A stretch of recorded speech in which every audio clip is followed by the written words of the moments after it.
Hello and welcome.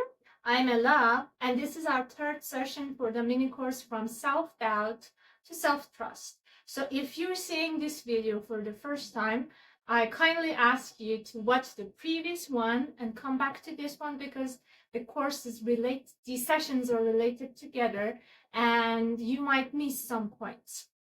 This third video, we are going to talk about breaking the cycle of self-doubt. So it's like we are getting out of that loop, out of that cycle, and creating a better feeling. In this video, we are going to talk about how to enhance, how to shift our mindset from being a loser to being a winner. That's my point. But before I start talking about it, I want to bring a quotation from Malcolm Forbes. What he said is, too many people overvalue what they are not and undervalue what they are. Again, many people overvalue what they're not and they undervalue what they are. And this is actually the story of many of us. Like what I said before, the things that we already have usually have less values, and the things that we don't have brings that point, clicks on our minds that, okay, see, you're not having that, for example, confidence. You're not that much wealthy like that blogger on Instagram. You're not that much beautiful.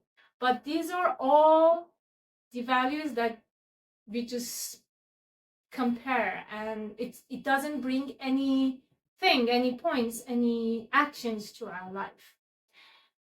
Before starting, on previous session, I talked about imposter syndrome and the actions and how it actually plays like a power, like a fuel for our overthinking process, and how all of this together brings the self-doubt.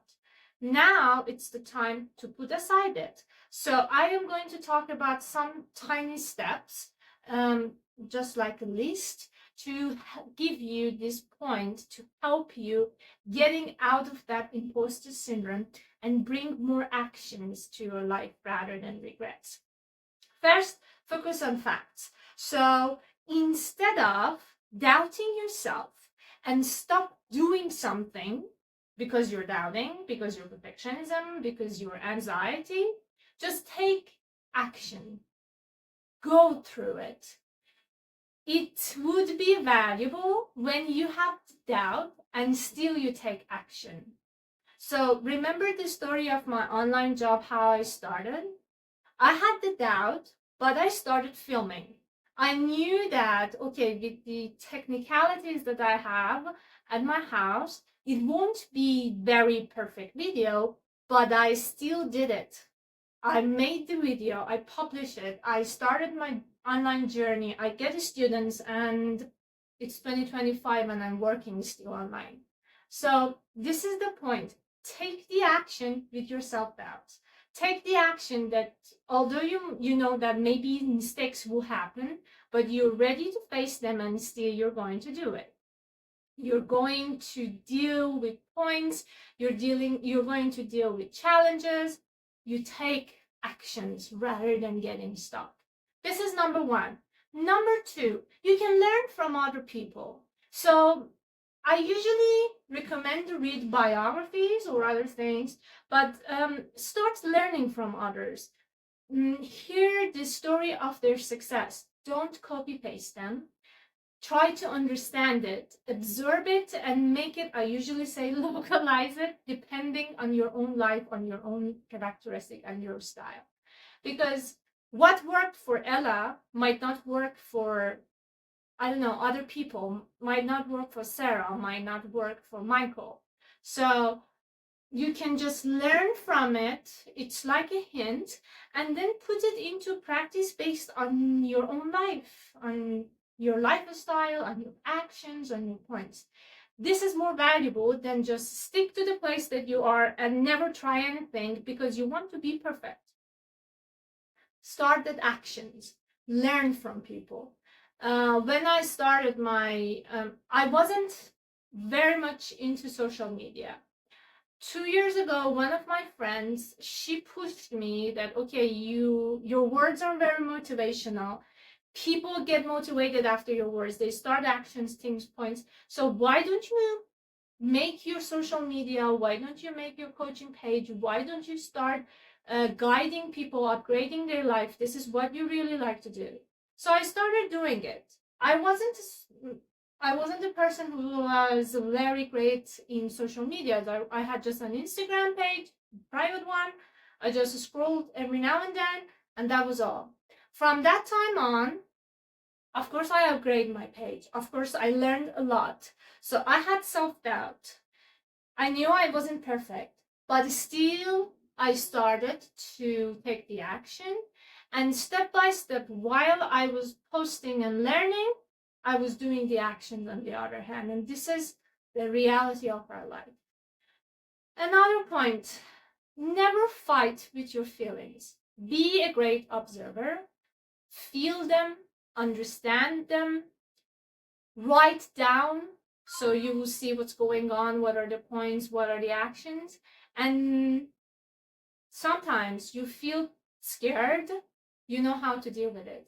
Sometimes you feel happy, so that's your fuel. You can just continue with that happiness. You can continue trading. This is the main point. Many of us, according to the environment that we were brought up, we started or we learned, let's say, to ignore our feelings, to ignore the personality that we are and just follow what others dictate us. Today, I want you to just stick with your true self. See your emotions, feelings, understand them, feel them, tell them that I see you. And then if still you need to take actions, take actions, because we're not here to get stuck. You're here in this course to learn to move and to bring a better self. One point about imposter syndrome is to reframe your negative feelings. So try to change them. I usually tell people, write the negative feelings that you feel and try to rephrase it into something more positive. This really helps you to feel better and motivated. I talked about the feelings. Sometimes it's good to share your feelings with a trusted one, with a mentor, with a tutor. I don't know, any person that you feel confident enough and they are your confidant, so you can talk with them. You're sure that they won't share any of your private feelings, points, emotions, but still they're there and you can talk with them, and that's very important. If you didn't find anyone, anything, and you didn't trust anyone in your environment, then use AI. I don't suggest to do that, but this is the last point. This is our last choice if you didn't come to any other conclusions.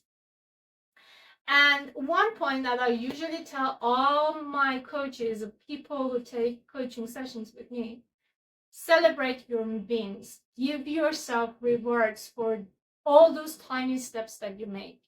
Because when you are rewarding yourself, you are telling your brain that, see, I did it.